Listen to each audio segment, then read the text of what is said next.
Ndabasuhuje mu izina rya Yesu Kristo. Amahoro n'imigisha biva ku Mana ibane nawe. Nitwa Munezero Delice, ndi presenter w'uyu munsi. Ndagusaba gukora subscribe kuri God's Plan TV kuri YouTube kugira ngo urusheho gukurikirana ibiganiro tubagezaho. Rero ndashaka ko uyu munsi twiga ku gusenga, to pray. Gusenga rero ni imwe mu nyigisho Bibiliya ivuga yivuye inyuma. Uhereye mu isezerano rya kera, Bibiliya igenda igaragaza abantu b'abanyamasengesho babagaho. Wajya mu isezerano rishya ukabona ko Kristo yari umunyamasengesho. Hanyuma Pawulo nawe inzandiko yanditse abwira abizera ko bakwiriye gusenga.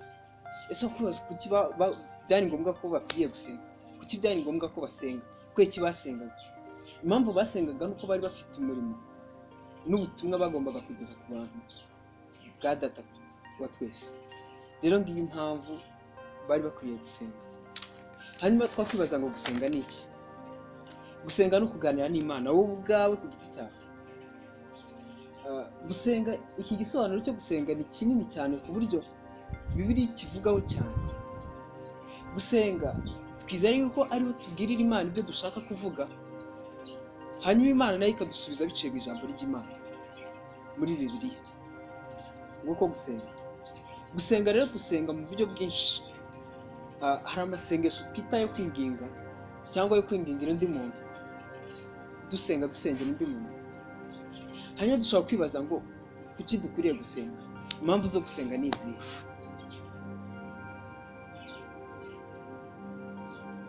Impamvu zo gusenga, ntabwo dusenga kugira ngo Imana imenye ibyo dukeneye. Kubera ko iyo usomye muri Matayo ijambo ry'Imana ibice 6:8 hagaragaza ko Data wo mu ijuru azi ibyo dukeneye tutarabisaba. Niyo mpamvu tudakwiriye gusenga tubwira Imana ibyo dukeneye. None se niba tudakwiriye gusenga tubwira Imana ibyo dukeneye, kuki dukwiriye gusenga? Rero hari ibintu bitatu dukwiriye gusenga abizera Imana.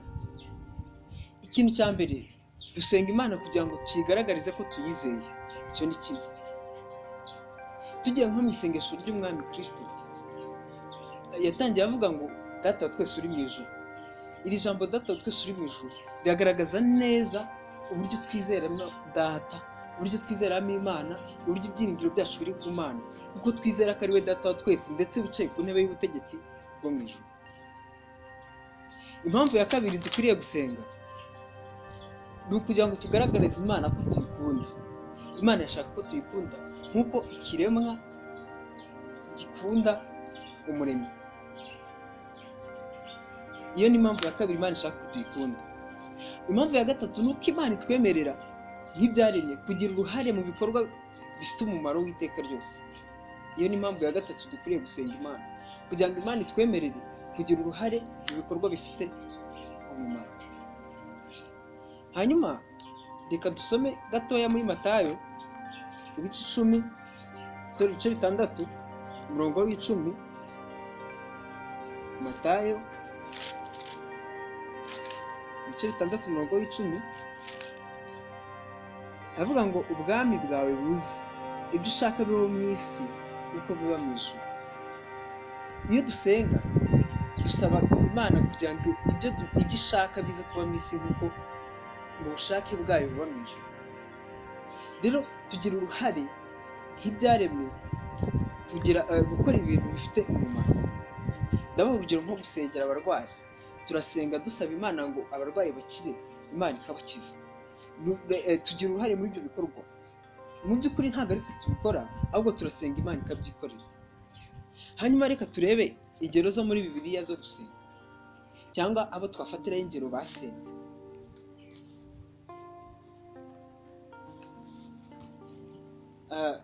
Mu ngero zo gusenga muri Bibiliya turareba abantu 4. Turareba Kristo, turareba abigishwa be, turareba n'Umwuka Wera mu gusenga, turareba na Pawulo. Dore kuri Kristo, dusome Mariko igice cya 1 umurongo wa 35. Mariko Mariko igice cya mbere umurongo wa 35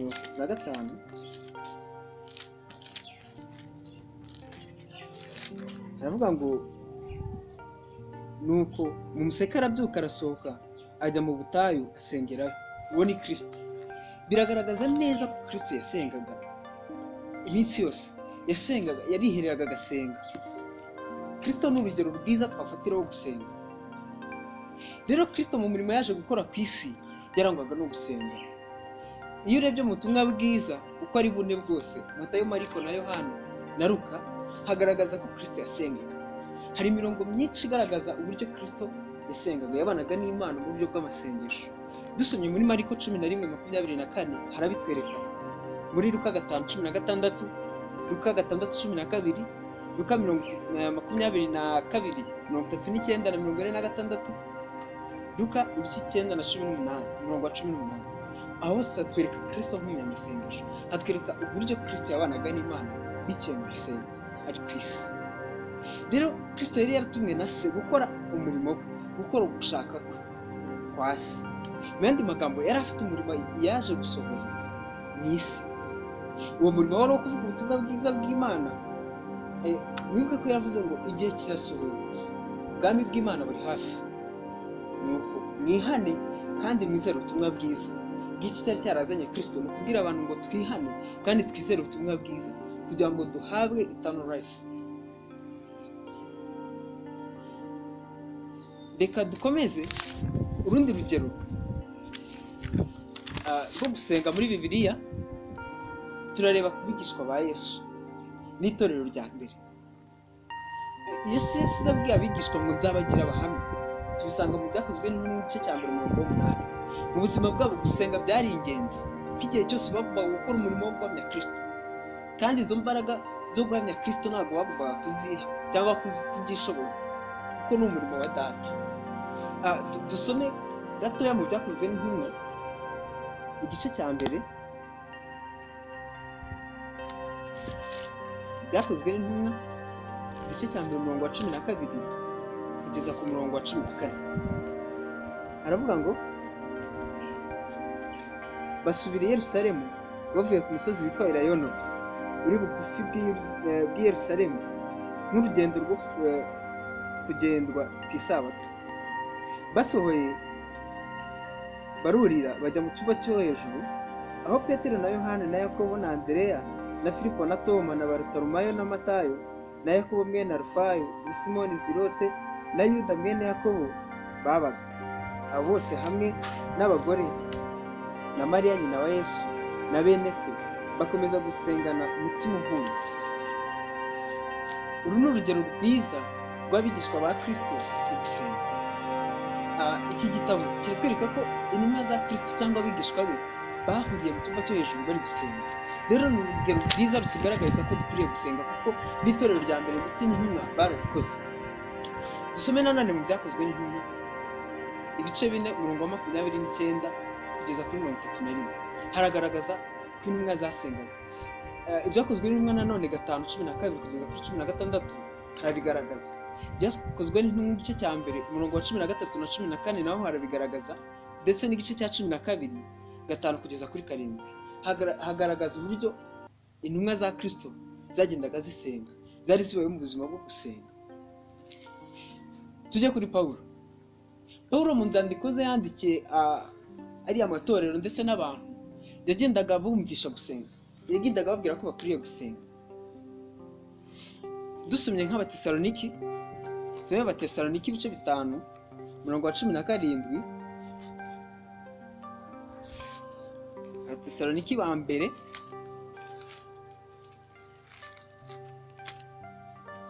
ibice 5 umurongo wa 17 aravuga ngo usenga ubudasiba. Ngibyo ibyo Pawulo yabwiraga abantu, ngibyo Pawulo yakomezaga yandikira abantu ko bakwiriye gusenga ubudasiba. Abatesaloniki ba kabiri ibice 3 umurongo wa 1 kugeza ku wa 2 naho hagaragaza ko dukwiriye gusenga. Rero mu nzandiko za Pawulo yagaragazaga ko ari umunyamasengesho. Kuri we inshingano ye nkuru ni imwe niyo Yesu yahaye abigishwa kumuhamya. Matayo 28:19 ngo mugende mu mahanga yose kuvuga ubutumwa bwiza. Bw'inshingano natwe dufite. Rero niba dufite iyo nshingano, natwe dukwiriye gufatira urugero kuri Pawulo na Yesu ndetse n'intumwa ze mu gusenga. Dusomye nanone mu Bakolosayi ibice 4 umurongo wa 3 n'uwa 4 haragaragaza nanone ko dukwiriye gusenga, ndetse n'Abefeso 6:18-20 n'Abaroma 15:33-31 hose ni ahantu hagenda hadushishikariza gusenga, hatwereka ko Pawulo yagendaga abwira abantu ko bakwiriye gusenga, kandi natwe dukwiriye gutera ikirenge mu cyabo dusenga. Dusome nanone tureba ikintu cya kane twafatiraho urugero cyangwa umuntu wa kane, Abaroma 8, Abaroma 8 umurongo 26 na 27 haravuga ngo uko niko n'umwuka dufasha mu ntege zacu, kuko tutazi uko dukwiriye gusenga, ariko umwuka ubwe niwe udusabira aniha iminiho itavuga, kandi irondora imitima izi by'umwuka atekereza, kuko umwuka asabira abera nk'uko Imana ishaka.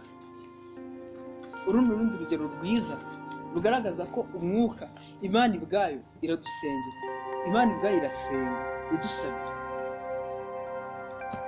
Rero dukwiriye gusenga tugendeye kuri izi ngero enye dufashe zitugaragariza impamvu dukwiriye gusenga, cyangwa zitugaragariza ko dukwiriye gusenga dufata urugero ku batubanjirije ndetse bakundaga gusenga. Hanyuma reka turebe uburyo bwo gusenga cyangwa uko dukwiriye gusenga. Ese dukwiriye gusenga dute?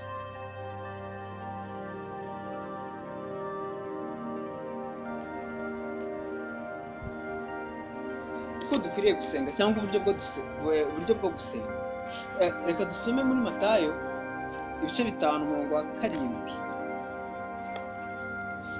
Matayo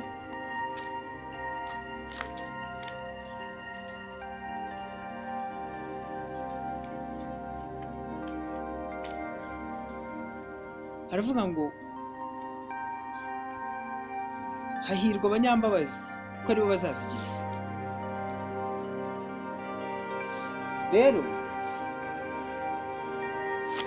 iyo ni inyigisho Kristo yigishaga abantu.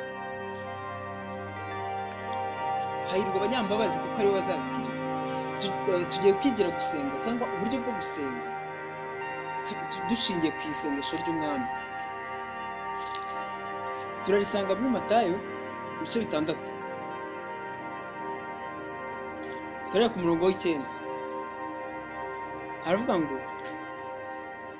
nuko musenge mushya muti, Data twese uri mu ijuru, izina ryawe ryubahwe, ubwami bwawe buze, ibyo ushaka bibe mu isi nk'uko biba mu ijuru. Uduhe none ibyo kurya byacu by'uyu munsi, uduharire imyenda yacu nk'uko natwe twahariye abari mu myenda yacu, ntuduhane mu bitwoshya, ahubwo dukize umubi, kuko ubwami n'ubushobozi n'icyubahiro ari ibyawe none n'iteka ryose. Amen. Ngiryo isengesho ry'umwami, nk'uko uko Kristo yadusigiye dukwiriye gusenga. Kristo abwira intumwa ze ngo musenge mutya ku murongo wa 9 ngo nuko nimusenga musenge mutya muti. Iri jambo dusenge dutya rirerekana ko ari uburyo dukwiriye gusenga.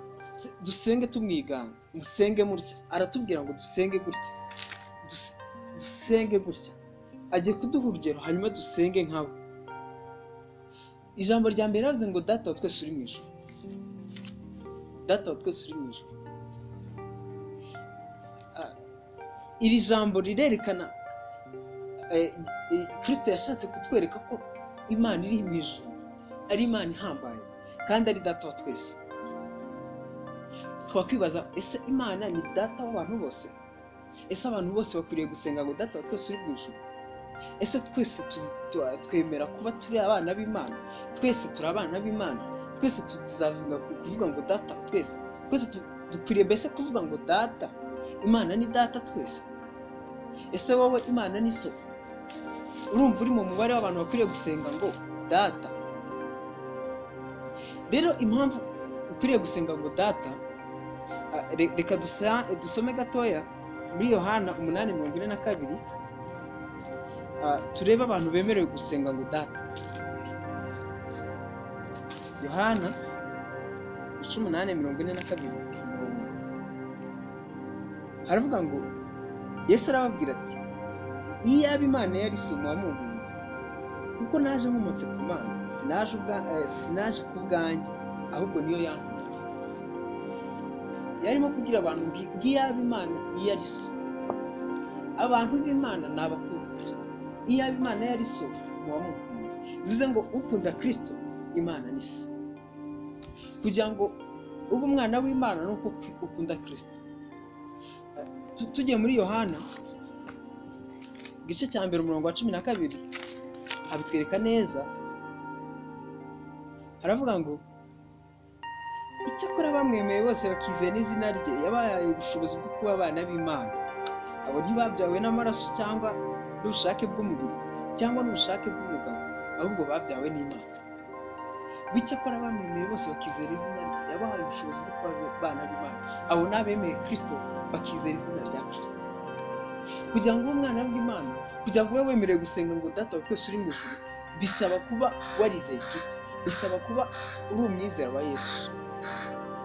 Nibwo uzavuga kuvuga ngo Data, wumva uri proud yo kuvuga ngo Data, kubera nibwo uzaba uri umwana w'Imana, nuba warizeye Kristo, nuba ukunda Kristo. Rero ngo iri sengesho ngo Data wa twese uri mu ijuru si isengesho ryo gusengwa n'umuntu wese, ahubwo ni isengesho ryo gusengwa n'abamaze kwizera Kristo. Niba waramaze kwizera Kristo, niwe ukwiriye kuvuga ngo Data, kuko Imana ni so. Hari isano yawe n'Imana, bivuze ngo ufite icyo mupfana ni so, ukaba umwana wawe. Kuba umwana w'Imana ni ukwizera Kristo. Mwibuke ibyo twize muri Pawulo yabanje ukizwa. Iyo ukijijwe uba ubaye umwana w'Imana, nibwo isano yawe n'Imana iza, nibwo wemerewe kuvuga ngo Data, kuko Imana ni so. Igihe utarakizwa ntabwo Imana ari so, nta nubwo ukwiriye kuvuga ngo Data wa twese, kuko mu bana b'Imana nturimo, kuko udakunda Yesu. Kuko birivuga ngo iyaba Imana yari so muwamunkunze, niko Kristo yavuze.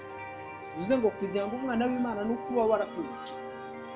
Hanyuma akomeza yigisha ngo izina ryawe ryubahwe, izina ryawe ryubahwe. Iri jambo ngo izina ryawe ryubahwe mu Giheburayo, mu Kigiriki bavuga ngo izina ryawe ryezwe, bitranslatinze ryezwe. Hanyuma tukibaza, ese Imana ko ariyo yeza abantu, izina ryayo ntiryera? Ese izina ry'Imana ryezwe gute? Nicyo turimo kwiga, icyo twakwibaza. Twibuke igihe Yesu yahuraga n'abadayimoni bari mu muntu, baramubwiye ngo duhuriye he Databuja? Ndakuzi, uruwera kw'Imana. Bivuze ngo n'abadayimoni barabizi ko Imana yera. Rero Kristo ntiyashakaga ko tumera nk'abadayimoni bazi ko Imana yera, ahubwo yashakaga ko tumenya ko Imana yera kurusha uko abadayimoni babizi. Yashakaga ko tuvuga kwera kw'Imana kurusha uko imyuka ya sekibi ivuga kwera kw'Imana cyangwa izi ko Imana yera. Twebwe tukabimenya kurushaho, kuko Kristo ashaka ko tumenya ko yera. Ngiyo impamvu yo kuvuga ngo izina ryawe ryubahwe. Hanyuma arangiza aravuga ngo ubwami bwawe buze, icyo ushaka kibe mu isi kuko kiba mu ijuru. Twakwibaza, ese Imana si iyoboye? Ese ubwami bw'Imana si buhari? Ubwami bw'Imana se Imana si yo mwami? Dusome muri Zaburi 103:19 aravuga ngo Uwiteka yakomeje intebe ye mu ijuru, ubwami bwe butegeka byose. Biragaragaza neza ko Imana ari umwami, kuko ngo intebe ye iri mu ijuru, intebe ye y'ubwami iri mu ijuru. Haratugaragariza rero ko Imana ari umwami. Ubwami bwawe buze se bishatse kuvuga iki? Ubwami bwawe buze, ntago twese turakira ubwami bw'Imana muri twe. Ntago twese turumva ko Imana ari umwami wacu. Ntago turaba mu buzima bwo kuyoborwa n'Imana. Hanyuma yashaka kutwigisha ngo ubwami bw'Imana buze muri twe, twumve tubayeho ariko dutegekwa n'umwami Mana, tugendera mu byo umwami ashaka. tubaho uko umwami ashaka, hanyuma ngo ibyo mu isi bibeho nk'uko biba, icyo ushatse kibe mu isi nk'uko kiba mu ijuru. Hano yashaka kutugaragariza ko dukwiriye gusenga kugira ngo ubushake bw'Imana bugaragare mu isi. Niba Imana itegeka mu ijuru icyo ishatse kikabaho, abamarayika bakayumvira, bakagenda bakora message yayo nk'uko ibishatse, hanyuma no ku isi tuba muri ubwo buzima uko ishaka ikintu mu ijuru ariko no mu isi biba. Ngiki cyo yashaka kubigisha. Hanyuma aravuga ngo uduharire imyenda yacu nk'uko natwe twahariye abarimo imyenda yacu. Hari abantu bagira ikibazo kuri uno murongo kubera ko Kristo yagaragaye agereranya kubabarirwa kw'ibyaha byacu nk'uko natwe twababariye ibyaha ababidukoreye. Abantu benshi uno murongo iyo tuhageze tuhagira ikibazo. Mbese noneho bisobanuye iki kuvuga ngo tubabarire ibicumuro byacu cyangwa uduharire imyenda yacu nk'uko natwe twahariye abari mu myenda yacu? Dusome Matayo ibice 7:2. Umurongo wa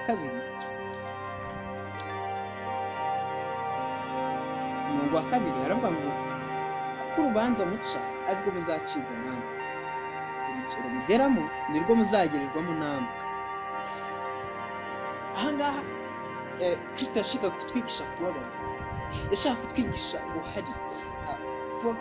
Niba twifuza kubabarirwa natwe tubanze tubabarira abantu. Niba twifuza imbabazi z'Imana, ese twebwe dutanga imbabazi dute? Nk'uko Kristo yashakaga kutwigisha. Twige kubabarira hanyuma dusabe n'imbabazi tuvuga tuti twumva mu mitima yacu nta rubanza ruhari, kuko Bibiliya ivuze ko urugero tugeramo nirwo tuzagirirwamo. Arangije aravuga ngo ntuduhane mu bitwose. Ibyo tunyuramo rero mu buzima bwacu biri mu bice bibiri. Hari ibigeragezo bituruka ku Mana, hari n'ibishuko biva kuri Satani. Twemera ko iyo wizeye Kristo, ubaye umukristo, uba ufashe igihe mu ntambara, uba ugomba kugeragezwa.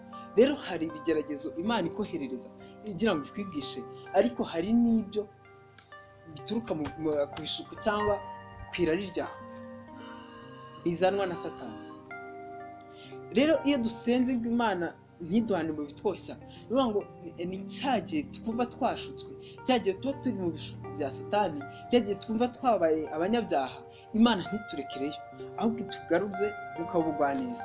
Twige gusaba imbabazi kandi twige kugira ngo Imana ijye itugarura. Imana twumva ari umuyobozi wacu, twumve ko tudakwiriye kuguma hahandi hari, ahubwo dukwiriye kuza ku Mana ituyobore, itwereke inzira nziza dukwiriye gucamo. Reka turebe imyitwarire yacu mu gusenga cyangwa uko dukwiriye kwitwara dusenga. Rero iyo dusenga, Imana ntabwo iba yicaye ngo itege amatwi gusa yumva ibyo dusenga, ahubwo iradusubiza. Iyo dusenga tuyisaba iradusubiza, iratwumva ikadusubiza, irengaho kutwumva igasubiza n'ibyifuzo byacu. Ikindi ni uko Imana ntabwo iduha ibyo dushaka. Oya, niba dusenga dushaka iki ngiki, ntabwo Imana iduha ibyo dushaka, ahubwo Imana iduha ibyo dukeneye. Imana yirareba fitire yawe cyangwa avenir yawe, ikareka ukeneye iki ngiki icyo ndi buguhe. Ntabwo ubushake bwawe bushobora gutuma Imana iguhereza ikintu kubera ko ugishaka. Oya, Imana iguha icyo ukeneye kandi icyo ushaka. Rero niyo mpamvu dukwiriye gusenga turi mu bushake bw'Imana.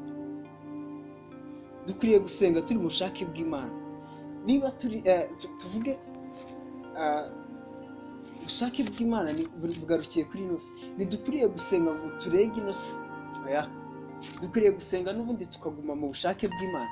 Icyo dusaba tukagisaba mu bushake bw'Imana. Mana, uduhe iki ngiki nk'uko ushaka. Ubushake bwawe bube kugira ngo uduhe ibyo ushaka. Ntuduhe ibyo dushaka, uduhe ibyo dukeneye, ubona bizatugirira umumaro, ubona dukwiriye. Nk'uko uko Imana hari ibibazo rero abantu tujya twibaza mu gusenga.